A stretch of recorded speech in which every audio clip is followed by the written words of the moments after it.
అమృత తన పేరు పక్కన ప్రణయ్ పేరు తీసేస్తే తప్పేంటి?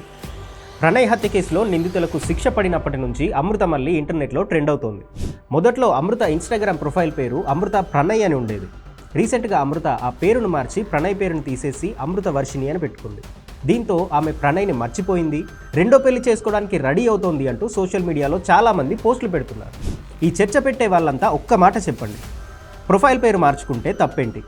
పేరు కాదు, అసలు అమృత రెండో పెళ్లి చేసుకుంటే తప్పేంటి? ప్రణయ్ చనిపోయిన తర్వాత చాలా కాలం అమృత అదే డిప్రెషన్లో ఉంది. ఆమె డిప్రెషన్లో ఉన్నప్పుడు ఆమె గతాన్ని మర్చిపోయి కొత్త జీవితం మొదలు పెట్టాలి అని చాలామంది మాట్లాడారు.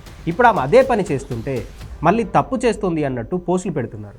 ఇదేం లాజిక్? ఎవరు అవునన్నా కాదన్నా ప్రతి మనిషి జీవితంలో ఒక తోడు అవసరం. ప్రతి అమ్మాయి జీవితంలో ఖచ్చితంగా ఇద్దరు వ్యక్తులు చాలా ముఖ్యం.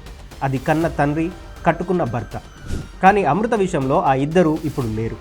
ప్రణయ్ చనిపోయి దాదాపు 7 ఏళ్ళు అవుతోంది. ఇప్పుడు అమృత ఇంకో పెళ్లి చేసుకుని కొత్త జీవితం ప్రారంభిస్తే తప్పేంటి? ఆమె అలాగే పెళ్లి చేసుకోకుండా ఉంటే చనిపోయిన ప్రణయ్ తిరిగి రాడు కదా. అమృత కొడుక్కి తండ్రి లేని లోటు ఎవరు తీరుస్తారు? ఎవరు అవునన్నా కాదన్నా తన తల్లి బాధ్యత, తన కొడుకు బాధ్యత చూసుకోవాల్సింది అమృతే.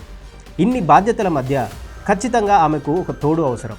పెళ్లి అనేది పూర్తిగా ఆమె వ్యక్తిగత నిర్ణయం. అమృత రెండో పెళ్లి చేసుకోకుండా ఉంటే ఇండియాకు ఉన్న అప్పులేం తీరిపోవు. అమృత రెండో పెళ్లి చేసుకోకుండా ఉంటే పీఓకే సమస్య సాల్వ్ అయిపోదు. సో అమృత పేరు మార్చుకుంది, అమృత రెండో పెళ్లి చేసుకుంటుంది అనే సోది కంటే ఏదైనా పనికొచ్చే పోస్టులు చేస్తే బెటర్ అంటున్నారు అమృత సపోర్టర్స్. మరి దీని మీద మీ ఒపీనియన్ ఏంటో కింద కామెంట్ చేయండి.